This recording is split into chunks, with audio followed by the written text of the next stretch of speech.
selamat datang di channel Dea Afrizal. Jangan lupa subscribe Dea Afrizal. Kita langsung masuk ke tutorial dasar-dasar bahasa pemrograman JavaScript buat kalian semua yang mau belajar JavaScript, karena JavaScript memang lagi banyak dicari di Indonesia pastinya. Dan sebelum lebih jauh, sorry banget ini gua mukanya ketinggalan pas gua tidur, jadi gua nggak open cam ya untuk saat ini. Dan sekarang kita punya 10 materi yang pasti buat kalian semua yang baru nge-subscribe gue mungkin.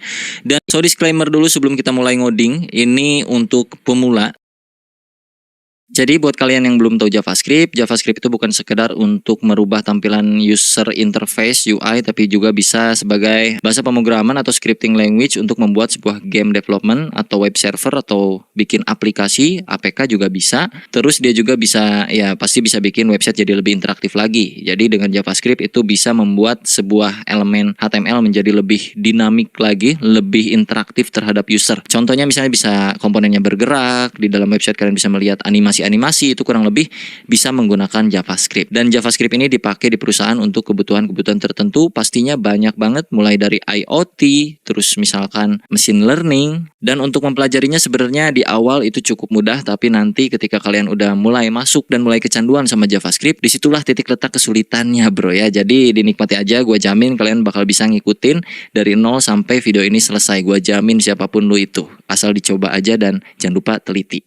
Ada apa-apa, download dulu manual VS Code, download lah pokoknya mah, pilih sesuai dengan sistem operasi yang kalian punya.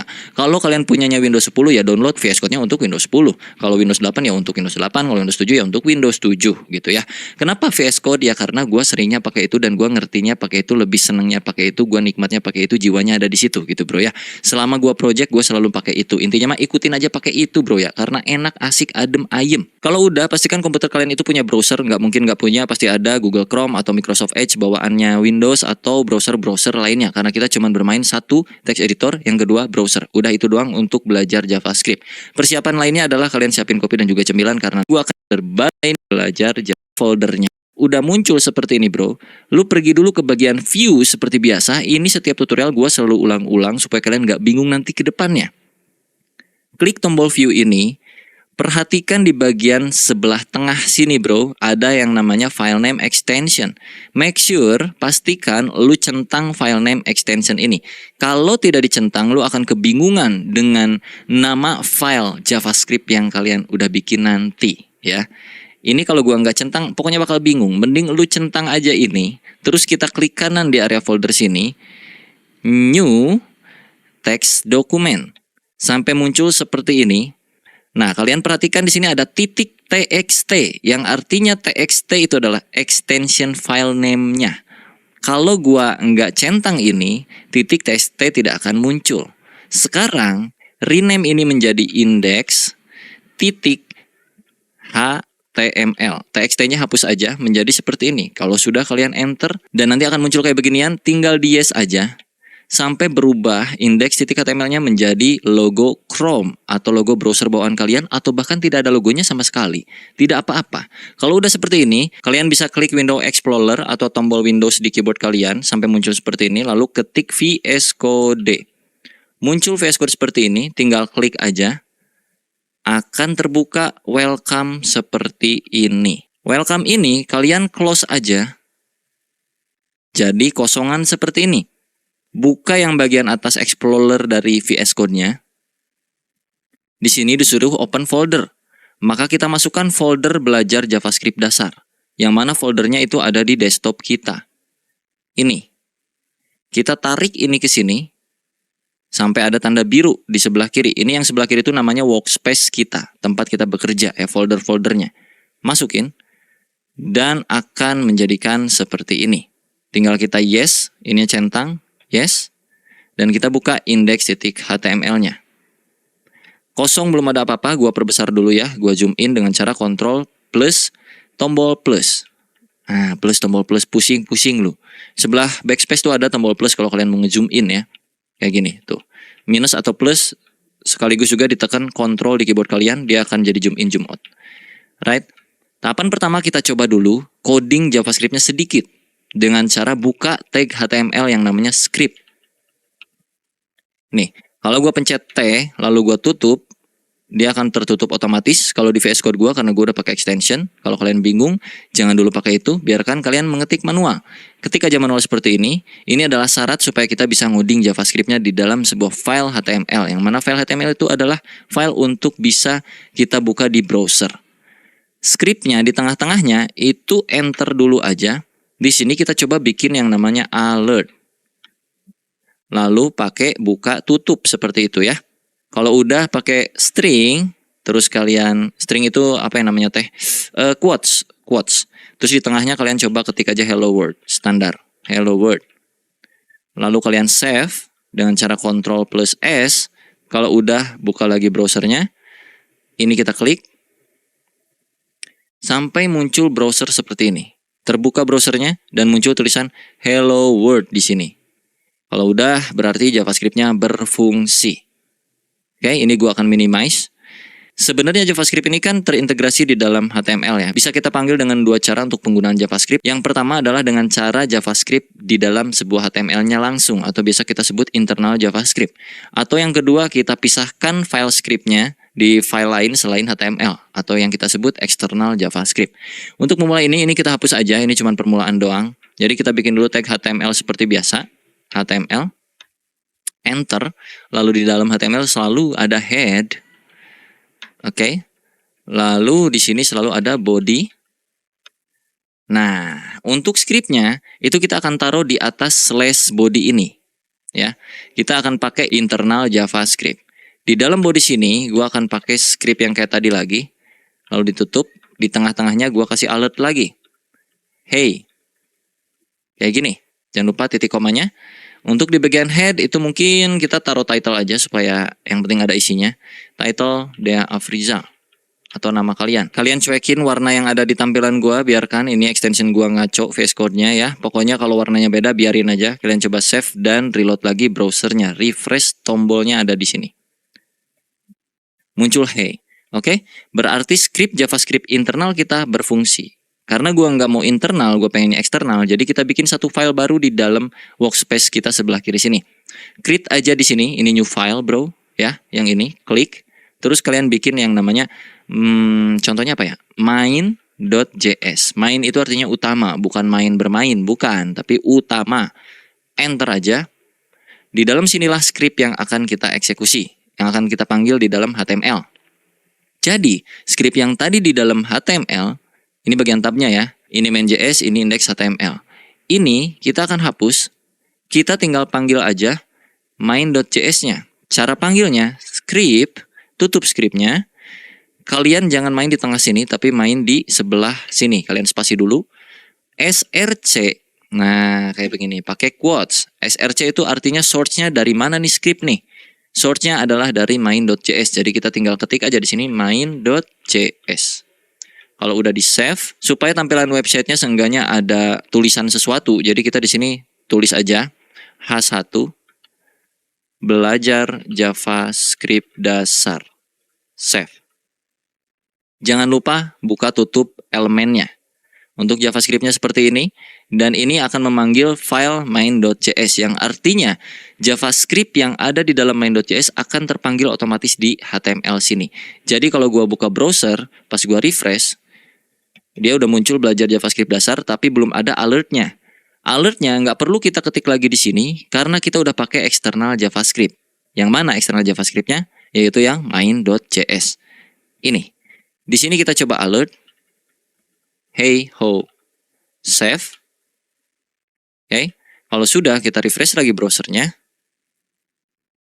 Hey ho-nya udah masuk. Artinya eksternal JavaScript kita sudah berfungsi. Oke, sekarang kita akan belajar yang namanya alert, prompt, log, ataupun comment. Alert itu kurang lebih yang memunculkan ke bagian halaman browser. Seperti tadi kalau kita refresh, ini alert.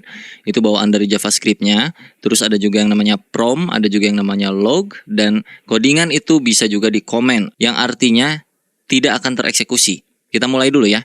Ini kalau kita nggak mau pakai, kalian bisa ketik Ctrl tekan plus slash yang ada di sebelah shift keyboard kanan kalian. Jadinya seperti itu. Atau kalau pusing, di sebelum alert sini kalian pencet aja slash. Jadinya seperti ini. Kalau kalian save, terus refresh lagi browsernya, alertnya tidak berfungsi. Yang mana artinya slash ini adalah sebuah blok komen supaya codingan kalian tidak akan tereksekusi. Tujuannya apa? Tujuannya untuk memberitahu kepada developer lainnya, kepada programmer lainnya kalau bagian codingan ini adalah codingan apa, misalnya kayak gitu kurang lebih. Dan juga bisa dengan cara seperti ini. /bintang. Misalnya di sini alert lagi, lalala. Mau cuan dari trading? Bisa. Nih, pelajarin dulu dasarnya. Gimana candlestick-nya? Lalu di sini bintang-bintang slash. Yang artinya ini sama saja. Kalau kita refresh, tetap tidak berfungsi. Tapi kalau ini kita buka, dia akan muncul lalala ke sini. Nah, lalala. Oh iya, untuk yang bagian quotes itu bisa quotesnya 1 ataupun quotesnya 2. Kayak yang tadi. Kalau gua kayaknya pakainya 1 aja ya, lalala. Ini bisa 2 seperti ini ataupun bisa 1. Tapi sekarang kita pakainya 1 aja, nggak usah 2. Untuk alert kurang lebih seperti itu. Jadi semoga kalian paham penggunaan alert itu untuk supaya ada pop-up-nya. Dan yang kedua kita akan pakai yang namanya console log. Console.log. Misalnya di sini hey ho lagi. Save. Apa bedanya dengan alert? Si console log ini akan muncul ke halaman yang berbeda, bukan di bagian pop-up. Kalau kalian ini save, jangan lupa Ctrl S ya untuk nge-save ya. Kalau nggak di Ctrl S atau nggak di save itu nggak akan berubah. Jadi pas kalian reload di sini tidak terjadi apa-apa, tidak seperti alert bro. Kalau alert kan muncul pop-up. Kalau console log itu ada di bagian sini, perhatikan. Klik kanan di browser kosongan ini, bagian inspect diklik di paling bawah sini, akan muncul seperti ini ya bro, sama kan ya. Pergi ke bagian console sini. Lalu hey ho-nya ada di sini. Nah ini yang dinamakan untuk kebutuhan troubleshooting ke depannya. Biasanya kita kalau kerja itu troubleshootingnya kalau di bagian JavaScript itu via log atau console log seperti ini. Jadi nanti data ataupun apapun yang kita bikin itu biasanya muncul dulu di sini sebelum kita eksekusi untuk munculkan kayak macam fitur-fiturnya ke dalam browser gitu, ke dalam user interface yang bisa dilihat sama orang. Nah kalau di sini itu sebagai troubleshooting atau debugging di dalam proses pengembangan development web, kurang lebih kayak gitu. Lalu di poin ketiga kita kali ini ada yang namanya prompt. Kalau kalian di sini ketikkan prompt, lalu pakai kurung buka kurung tutup seperti ini, lalu di dalamnya string, masukkan misalnya usia Anda, pakai tanda tanya, save, lalu kalian buka lagi browsernya. Prompt itu artinya akan memunculkan pop-up, tapi sekaligus juga menyuruh usernya untuk mengisikan isian pop-up-nya apa. Ini gua close dulu by the way console log-nya. Kita refresh, akan muncul seperti ini. Masukkan usia Anda, taruhlah di sini 30. Oke. Tidak terjadi apa-apa karena kita belum melakukan apapun terhadap sintaks yang udah kita bikin saat ini, bro. Baru cuman kayak ginian doang ya, pastinya belum ada apa-apanya dong, belum ada interaksinya. Jadi kita masuk ke materi berikutnya yaitu variabel. Ini di bawah sini gue akan bikin yang namanya variabel. Variabel itu kurang lebih sebuah wadah untuk lu menampung sesuatu. Sesuatunya itu apa? Boleh inputan dari user ataupun sebuah nilai tertentu, terserah kalian sesuai yang kalian pengenin gitu, bro. Contoh di sini gue bakal bikin variabel untuk menampung usia kita. Untuk membuat variabel di JavaScript itu bisa pakai var spasi nama variabelnya apa, taruhlah usia. Lalu diikuti dengan sama dengan, setelah sama dengan adalah nilainya. Nilai usianya berapa? Taruh usia gua 30. Oke. Kalau udah kayak gini di save aja. Untuk bagian prompt itu gua akan hapus dulu. Seperti itu. Untuk bagian console log gua akan pindahkan ke bawah. Ini di cut, Ctrl X. Ini di bawah kalian Ctrl V, paste. Oke, setelah hey ho, kalian tambahkan di sini sedikit. Hey ho, usia kamu adalah spasi. Di sini pakai plus. Masukinlah variabel ini, usia ke sini. Yang artinya, hey ho, usia kamu adalah plus usia. Maksudnya di sini adalah kita akan mencari tahu nilai dari usia itu berapa sih gitu. Makanya dipanggil di console log, usia kamu itu berapa? Yang mana di sini nilai usia adalah 30. Maka nanti ke konsol akan muncul, hey ho, usia kamu adalah 30 gitu. Kita coba ya. Save, terus pergi ke browser, refresh, inspect elemen lagi. terus pergi ke bagian konsol. Kalau nggak muncul, ini ada di bagian sini, konsol. Hey ho, usia kamu adalah 30. Artinya, variabel usia berhasil dibuat, bro. Ini usia udah berfungsi dengan variabel bernilai 30. Nah, untuk bikin variabel itu ada banyak cara. Yang pertama bisa pakai var untuk menampung variabelnya, atau menggunakan cons untuk menampung variabel juga sama. Con X misalnya sama dengan 1. Dan juga ada let. Let's Y sama dengan 2, misalnya kayak gitu. Perbedaannya adalah kalau cons itu nilai ini nggak bisa diubah-ubah sama sekali. Kalau let itu sama kayak var. Let itu nilainya bisa berubah. Cons itu kayak konstanta. Kalau let itu kayak biarinlah. Ya kan, bahasa Indonesianya let tuh biarinlah, mau diubah juga bebas. Kita kasih contoh, bro. Ini gua hapus lagi semua. Kita coba pakai cons sama dengan cons usia sama dengan 30. Kita save, kita refresh lagi browsernya, masih sama hasilnya. Lalu kalau misalkan kita assign lagi nilai baru terhadap variabel ini, yang mana variabel itu bisa ditimpah nilainya. Ini nilai awalnya adalah 30, terus kita timpah usia sama dengan 35, save. Ini akan terjadi error karena usia sudah fix nilainya, bro. Dengan variabel bertipe konstanta ini, 30-nya tuh udah fix, nggak bisa diubah-ubah. Jadi ketika kita mau kasih tahu bahwa di baris keempat itu usia harus diubah menjadi 35, yang tadinya 30, itu nggak akan bisa. Kalau kita save, terus kita reload lagi browsernya, maka akan terjadi error seperti ini. Assignment to constant variable. Itu nggak bisa, karena variabelnya bertipe konstan. Kurang lebih kayak gitu. Tapi kalau kita ganti consnya jadi let, alias biarkanlah usia itu awalnya 30, sisanya serah lu. Mau ganti usianya jadi 35, berapapun itu serah. Kalau kita save, terus kita reload, maka usia kamu adalah 35. Loh bang, 30-nya kemana? Aturannya begini, bro, karena ini interpreted ya, bro, disebutnya tuh interpreted. Artinya, dia akan mengeksekusi satu persatu kode dari atas ke bawah. Pertama, kode ini akan dieksekusi nih, let usia sama dengan 30. Lalu yang kedua, usia, variabel usia itu diganti nilainya jadi 35. Dan di sini console log, usia, yang mana usianya adalah nilai usia terakhir itu berapa akan kita munculkan di sini. Yang terakhir kan 35. Karena dia ada di baris keempat, sedangkan let usia 30 itu ada di baris ketiga. Jadi nilai terakhir dari variabel usia adalah 35. Sehingga muncul ke bagian konsol itu juga 35. Bagaimana tentang variabel? Cukup mudah bukan? Lalu, kalau udah kayak gini kita coba combine semuanya. Misalkan ini kita nggak mau pakai console log, atau biarinlah console lognya di sini, terus kita tambahin lagi di bawah, itu bisa pakai misalnya alert usia, save. Jadi pas kita refresh browsernya 35, oke? Kalau di konsol itu tetap hey ho usia kamu adalah 35. Nah kalau pengen misalkan kayak yang di konsol ada tulisannya sama aja, di sini lu kasih kayak begini, tambahin plus juga. Di sininya lu kasih aja kayak macam usia kamu adalah, save, reload lagi, usia kamu adalah 35, betul? Kalau pengen kita combine lagi dengan yang namanya prom, jadinya seperti ini. Kita hapus semua ini, oke? Kita bikin sebuah variabel untuk menampung prom. Ini agak bermain logik dikit buat kalian yang baru pertama kali mulai bahasa pemrograman. Tadi udah gue ajarin basicnya, sekarang kita bermain pola pikirnya. Karena kita bisa menampung sesuatu di dalam sebuah variabel, artinya prom yang tadi, prom ini, ya kayak gini, berapa usia kamu?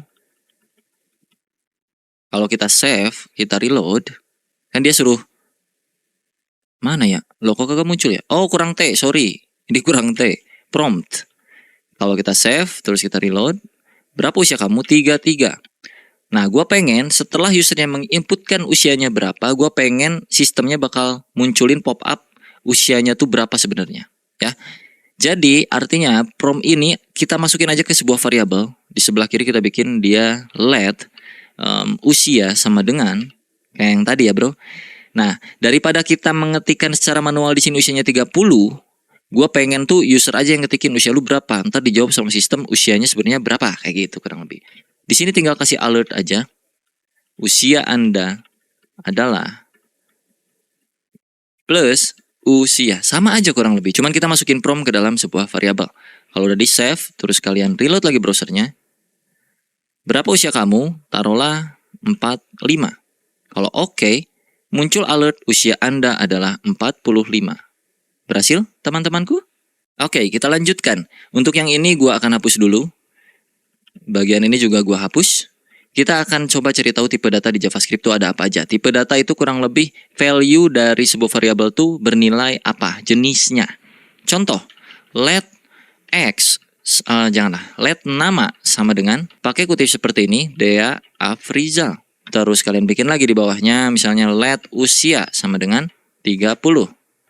Oke, terus kalian gabungkan di dalam sebuah konsol log menjadi seperti ini, atau alert boleh. Nama Anda adalah plusnya di luar, nama, plus lagi, dan usia Anda adalah plus lagi usia. Kalau di save menjadi, nama Anda adalah Dea Afrizal dan usia Anda adalah 30.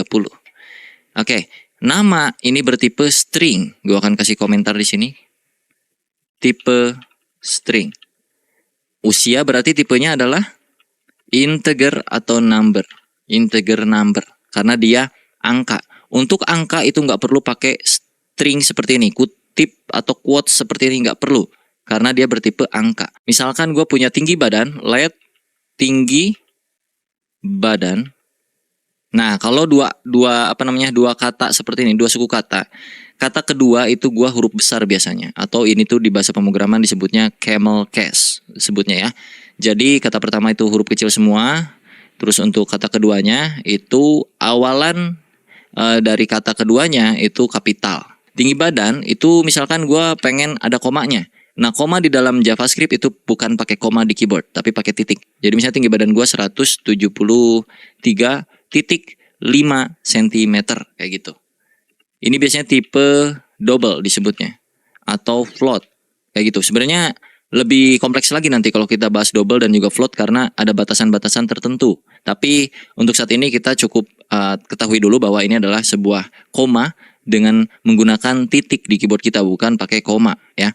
Jadi ini bersifat number sebenarnya, tapi numbernya tuh bukan bilangan yang tanpa koma, tapi ini bilangannya ada komanya. Jadi biasanya itu disebutnya double atau float, kurang lebih kayak gitu. Lalu berikutnya tipe datanya ada kosong aja. Jadi misalnya let berat badan. Change in weather and air pollution affect your health. Udah, nggak pakai sama dengan, nggak pakai apa. Ini artinya belum ada nilai atau ini apa namanya ya, cuman dibikin dulu variabelnya dan nanti variabelnya akan diisi kapan-kapan kayak gitu. Nanti akan kita contohkan pengisiannya seperti apa. Jadi biarkanlah seperti ini. Terus misalnya gue bikin lagi satu variabel, taruh aja namanya misalnya apa ya, pacar.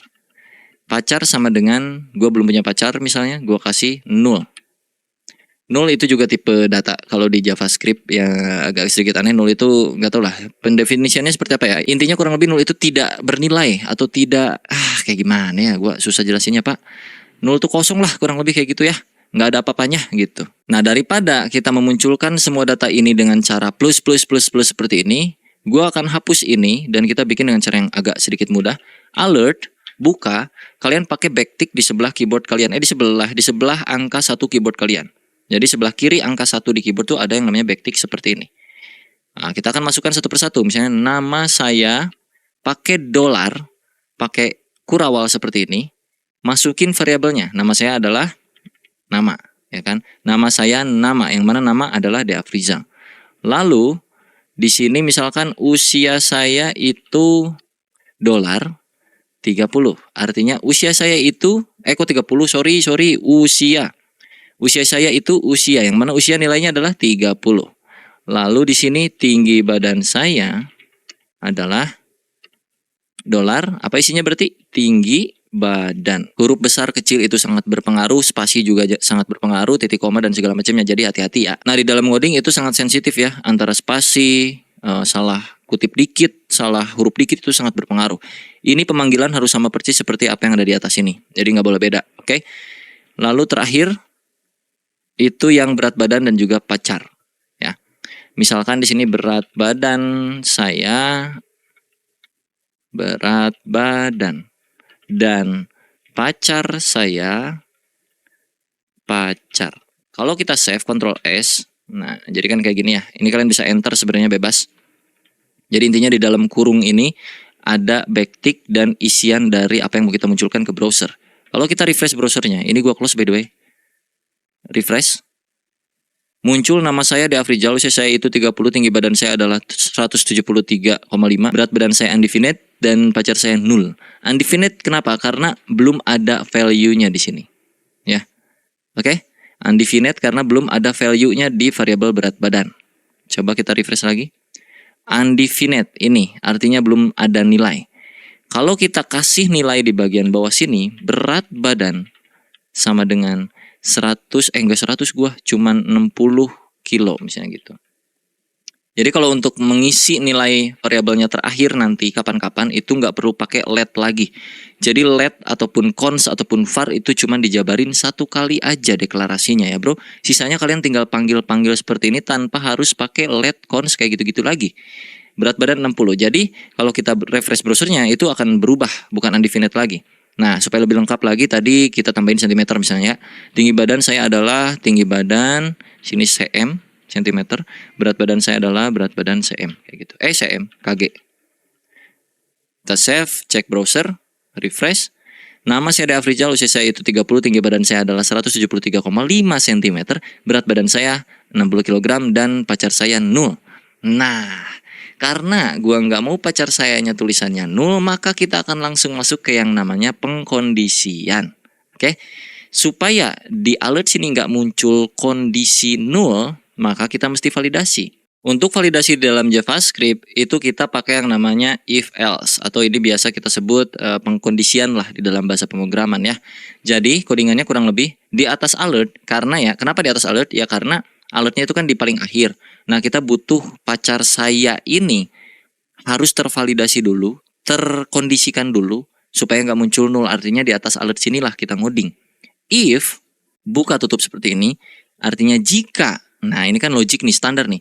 Jika pacar sama dengan 0, nah, apa yang akan kita lakukan?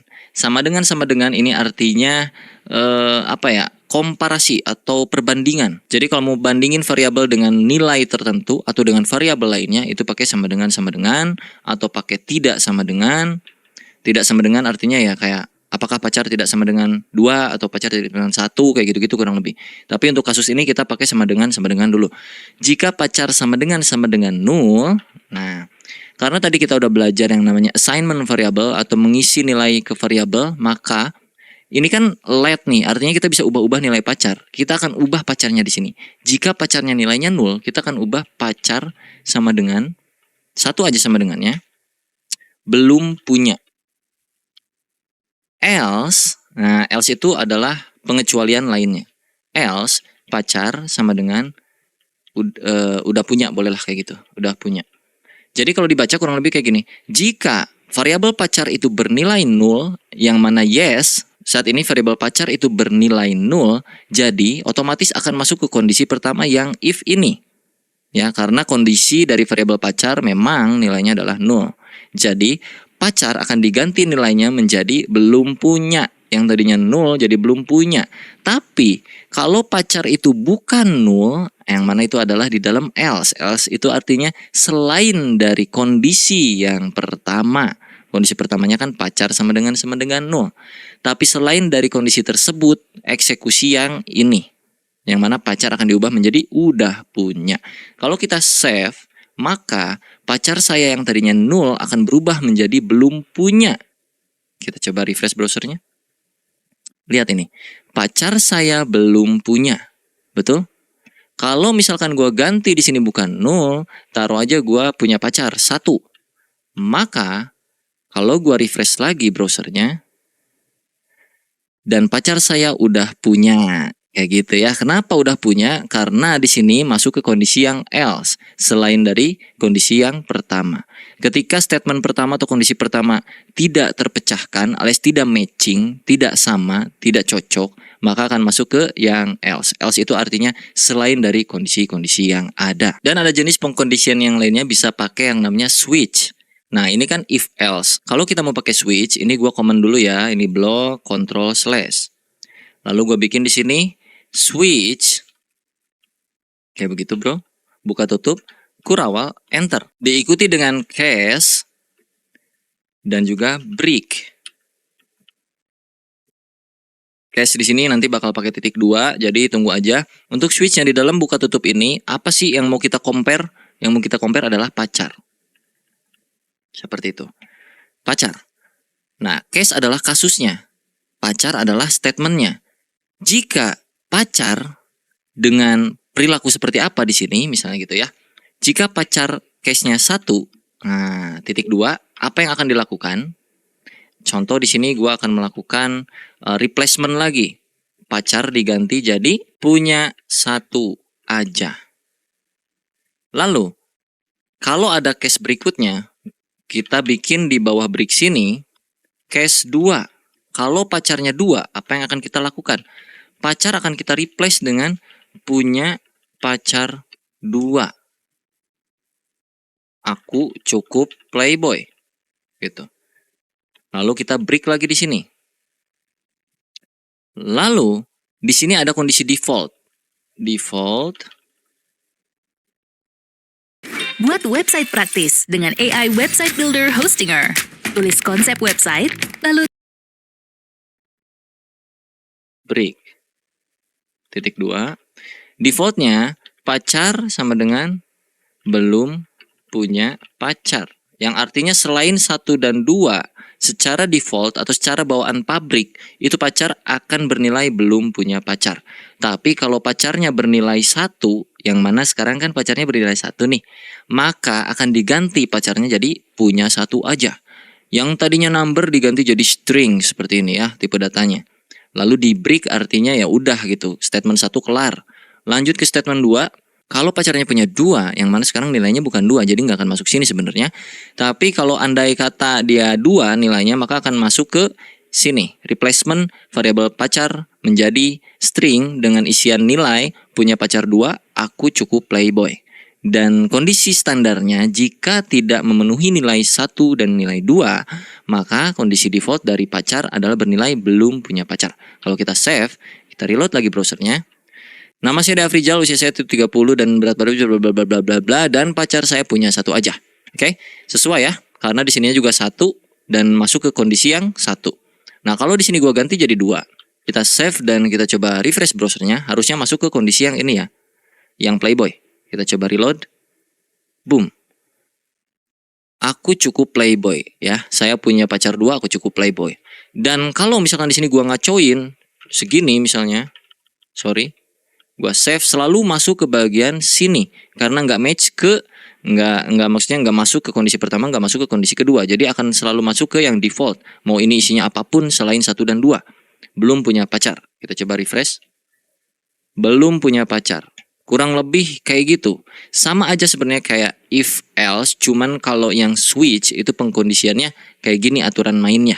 So, gua akan balikin ini pakai if else lagi karena menurut gua lebih relevan aja kalau untuk kasus seperti ini pakai if else. Gua delete ini dan kita buka yang ini dengan cara Ctrl/.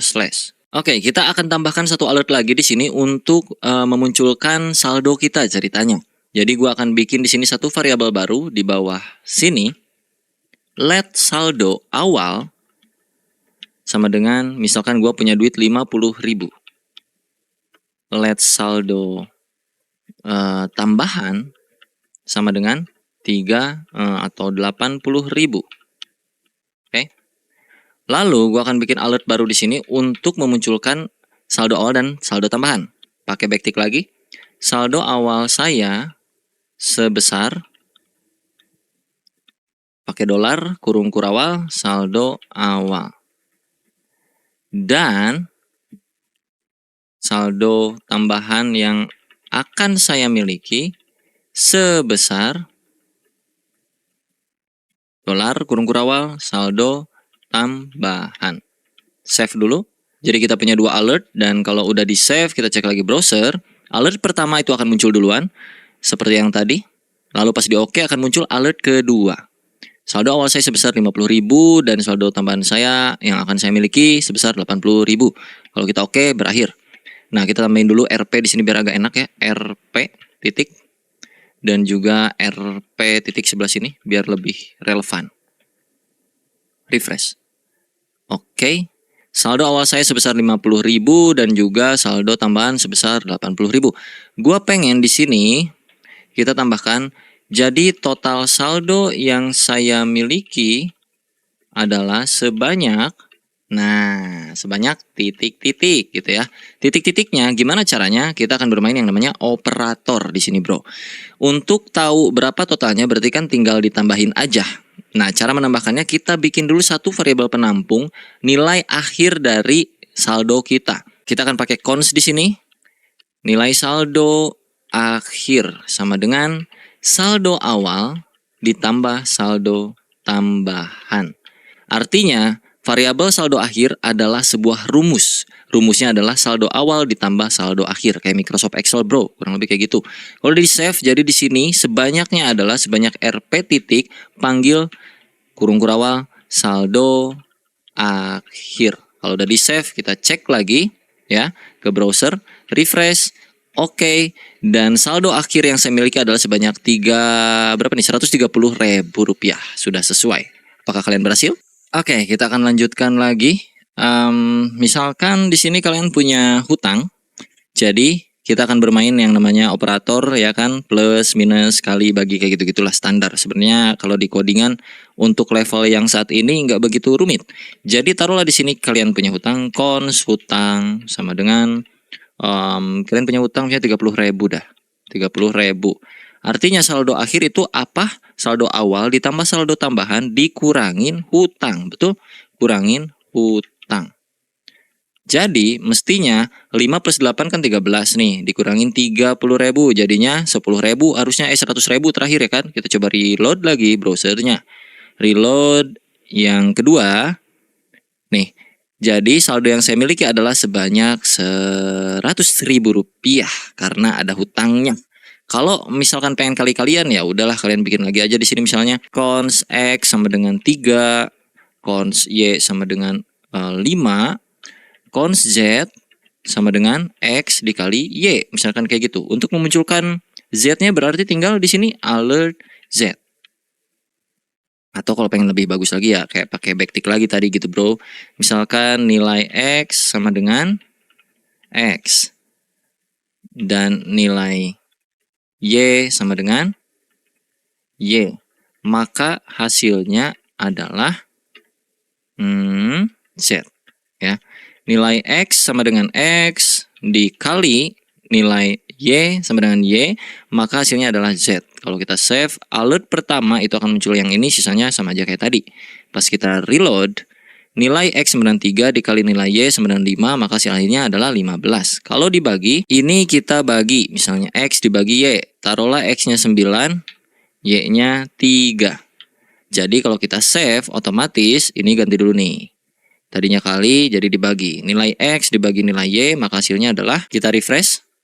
Nilai X sama dengan 9 dibagi nilai Y sama dengan 3, maka hasil akhirnya adalah 3. Kalau misalkan ininya 2, gimana kan 9 bagi 2 susah tuh 4,5. Munculnya apa di sini? Kita coba aja save gitu, bro. Reload lagi browsernya. Nah, nilai X sama dengan 9, nilai Y sama dengan 2, maka hasil akhirnya 4,5. Berubah tipe datanya yang tadinya integer menjadi float atau double atau desimal gitu kurang lebih ya, walaupun sebenarnya sama-sama aja masih number juga, number. Oke, karena ini udah mulai mumet, kita hapus semuanya, ingat-ingat aja, atau kalian playback videonya ulang lagi ke belakang. Kita akan belajar ke tahapan berikutnya yang namanya array, variabel bersifat array. var mah jadul ya, jadi var itu udah nggak terlalu dipakai sekarang di JavaScript, disebutnya udah deprecated gitu ya, bro. Dan sekarang itu diganti ke let jadinya untuk standarnya. Kok cat sih, let. Dan cons ya, let dan cons. Taruhlah di sini kita punya let nama guru sama dengan untuk array itu kita pakai kayak beginian, siku-siku. Di dalam array itu bisa menampung banyak nilai. Nah, jadi satu variabel array itu bisa menampung nilai berjumlah banyak. Nilainya mau apapun bebas. Taruhlah nama guru pertama adalah Jody. Ya, pakai quotes dulu seperti biasa. Di dalam siku ya, setelah quotes itu pakai koma, artinya ini adalah nilai kedua dari variabel nama guru.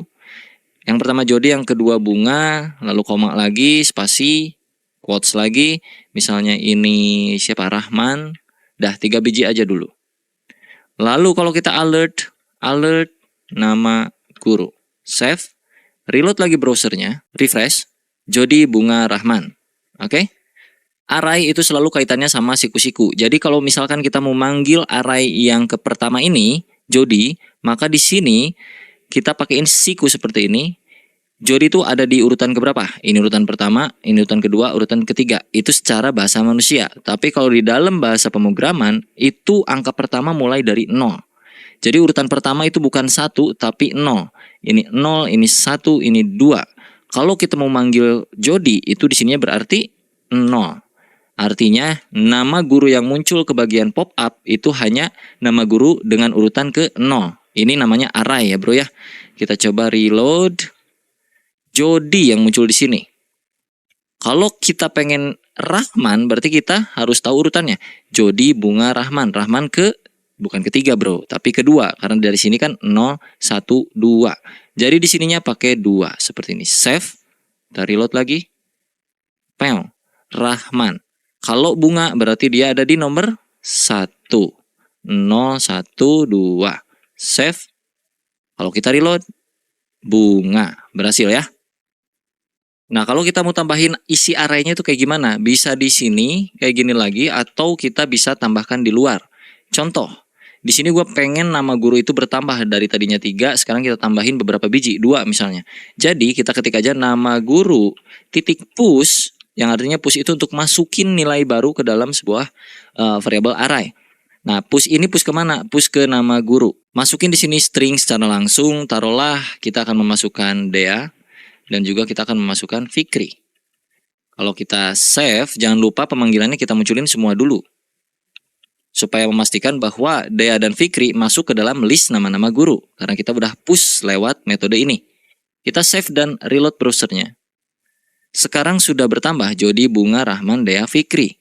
Kalau kita mau hilangkan nilai pertama di dalam array ini, urutan ke-0 ya, urutan pertama atau indeks ke-0, itu disebutnya, urutan tuh disebutnya indeks kalau di bagian looping lagi. Kalau di bagian apa nih namanya teh? Array. Jadi indeks ke-0 itu Jody akan kita hapus dengan cara seperti ini. Nama guru .shift yang artinya Jody akan hilang. Sekarang kita reload lagi. Bunga, Rahman, Dea, Fikri. Jody-nya sudah hilang. Betul? Kalau misalkan yang terakhir pengen dihilangkan, si Fikri ini kan yang terakhir nih. Kalau kita mau hapus, berarti pakai di sininya nama guru .pop untuk menghapus yang terakhir. Jadi kalau menghapus yang awal itu shift, kalau menghapus yang akhir itu pop. Kalau kita reload, sekarang cuma ada Bunga, Rahman, dan Dea. Bunga, Rahman, dan Dea. Kita juga bisa menggunakan metode lain untuk membuat array. Contohnya misalkan kita punya variabel yang nilainya masih kosong, arraynya. Let nama guru sama dengan kosong seperti ini. Lalu kita isi di luar. Nanti isinya misalnya kayak gini. Nama guru indeks ke-0 atau urutan pertama itu siapa? Misalnya Dea.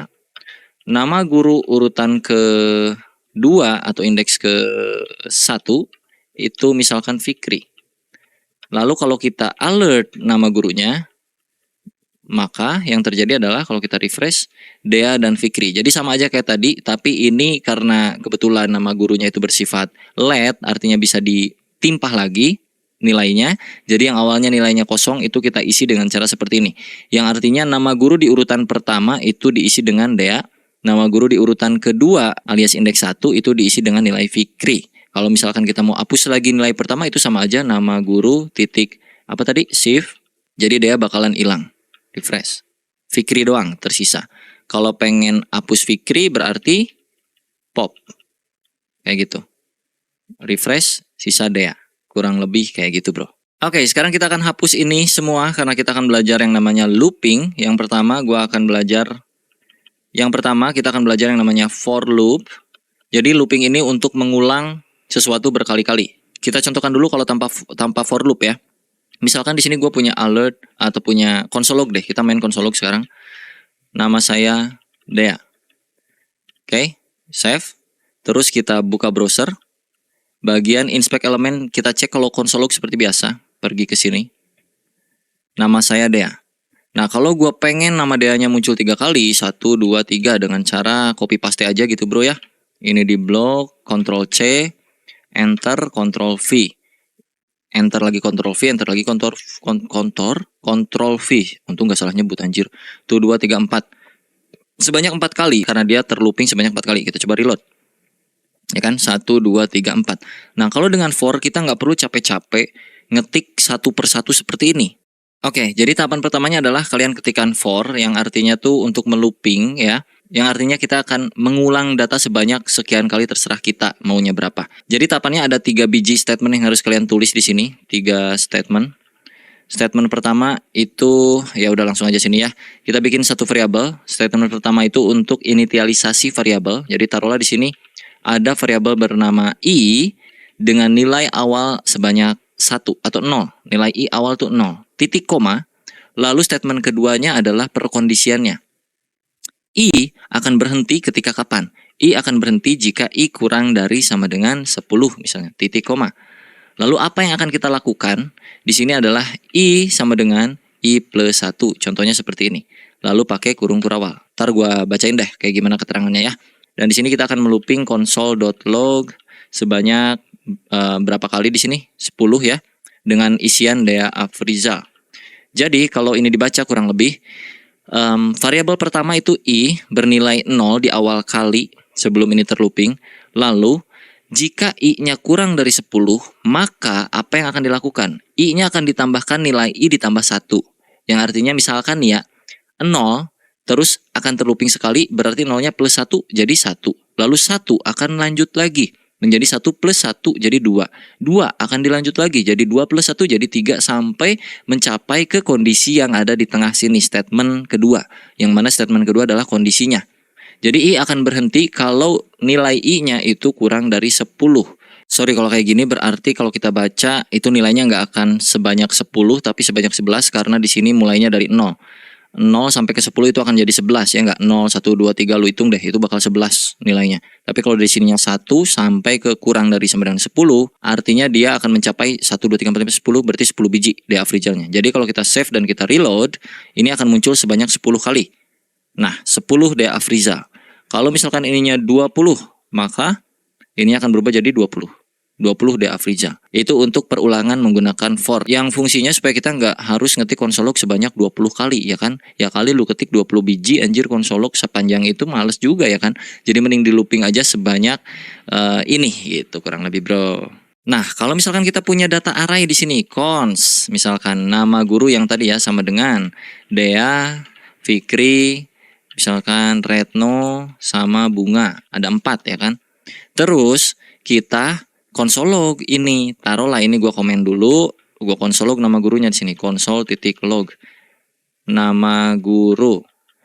Yang muncul ke bagian konsol akan menjadi seperti ini ya, 0, 1, 2, 3. Nah, sedangkan nanti ketika kalian kerja itu kasusnya nggak akan kayak gini, pasti harus di mapping disebutnya tuh. Nah, salah satu cara mappingnya tuh bisa dengan banyak metode pastinya, tapi bisa juga pakai for. Kalau pakai for artinya begini. Ini gua hapus dulu konsolnya. Kita buka lagi for-nya. I itu pertama bernilai 1, lalu I kurang dari 20. Nah, ini 20-nya kita ganti nih supaya kita bisa mapping data ini sebanyak jumlah data yang ada di array sini. Nah, untuk mengetahui jumlah data yang ada di array sini, kita console log dulu di sini, console.log nama guru.length. Yang artinya supaya kita bisa tahu jumlah panjang data dari sebuah array. Oke, kalau kita reload maka ada 4 nih jumlah datanya. Nah, supaya dinamis, 20 ini kita ganti jadi nama guru.length, titik length. Nama guru titik length. Kayak gitu. I sama dengan I plus 1 atau kita bisa ganti dengan cara I plus plus. I plus plus itu artinya I sama dengan I plus 1. Penulisan di sebuah codingan ya, biar lebih sederhana pakai I plus plus. Untuk bagian console log kita bisa hapus aja. Nah, lalu kita console log di sini nama gurunya, ini hapus isiannya, nama guru dalam kurung alias siku-siku gitu karena kita mau memapping datanya sebanyak i. Ya, sesuai dengan apa yang ada di dalam sini. Kalau kita reload maka Fikri, Retno, Bunga, undefined. Undefined itu siapa? Dea. Kenapa? Karena mulainya dari 1 bukan dari 0. Jadi kita mulai dari 0. Kalau kita reload, maka Dea Fikri Retno Bunga. Ini undefined apa? Karena kita pakai sama dengan di sini. Jangan pakai sama dengan. Kita reload. Dea Fikri Retno Bunga. Aman muncul di sini. Kalau dibaca kurang lebih kayak begini bro. Pertama, nilai I atau urutan itu 0 ya kan. Terus I akan di looping sebanyak jumlah data yang ada di sini. Lalu ditambahkan I-nya. Lalu yang kita konsolog adalah nama guru indeks keberapa. Nah, di sini kan tuh nilai I bertambah terus nih, bro. I pertama itu sama dengan 0.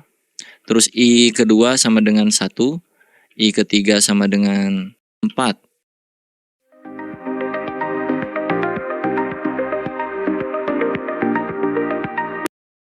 Yang ini nama guru I, ini kan terlooping terus nih.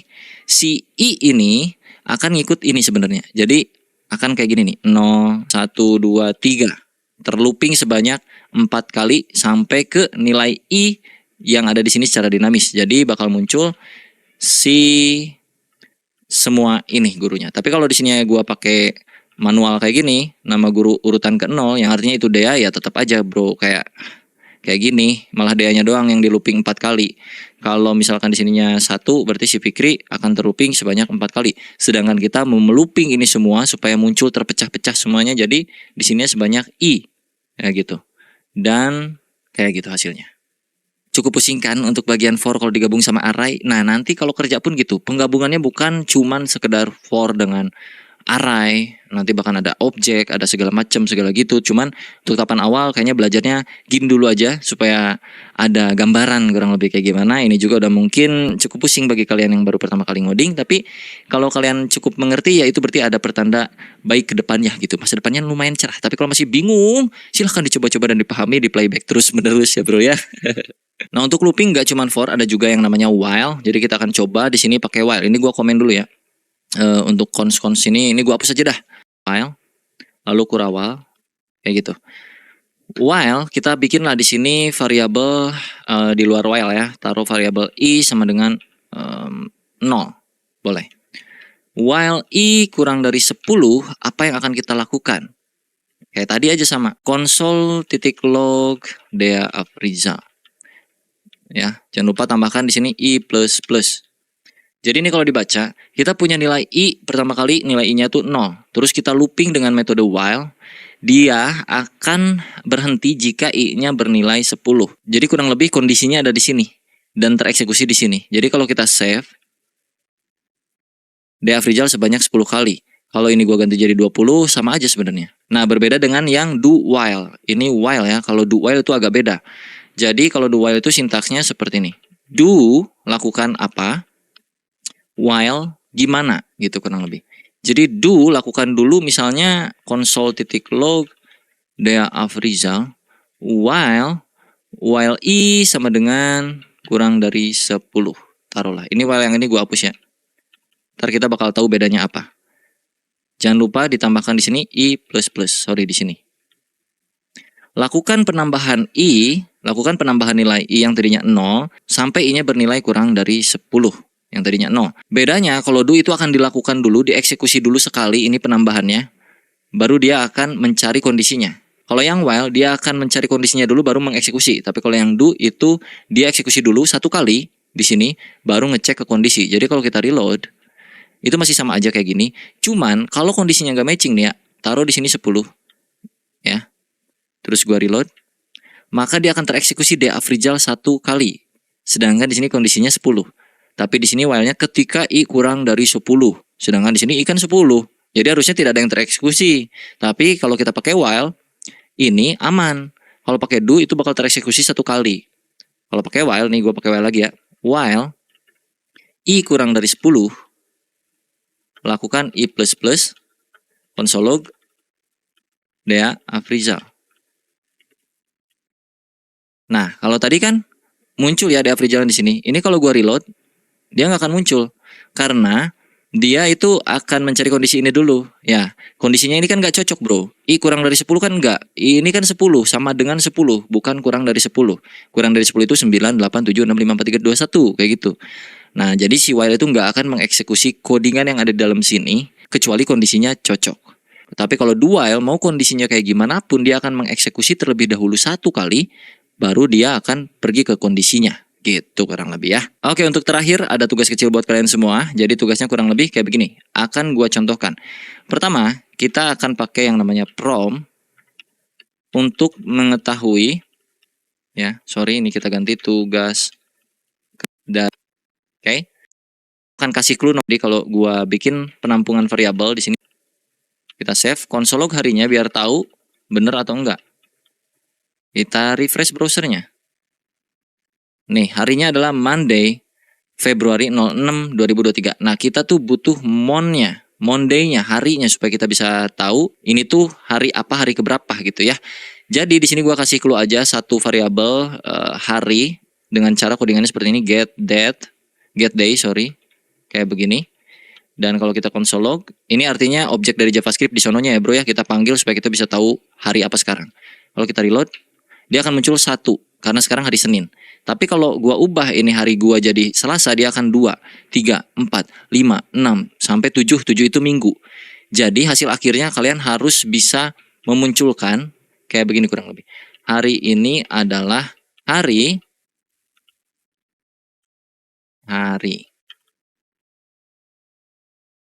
ini adalah hari 1. Nah, 1-nya ini ganti jadi Senin. Ya, kalau 2 berarti jadi Selasa. Kalau 3 jadi Rabu, kayak gitu-gitu. Ini mau console log, mau alert juga boleh. Terserah kalian. Tugasnya kurang lebih itu aja untuk kalian. Silahkan diulik semuanya.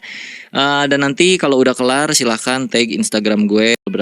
Di video kali ini mungkin nanti akan ada lanjutan di part 2-nya, masih untuk pemula, sampai nanti kita akan belajar yang advance seriesnya. Semoga bermanfaat buat kalian. Jangan lupa diklik tombol subscribe-nya dan juga loncengnya.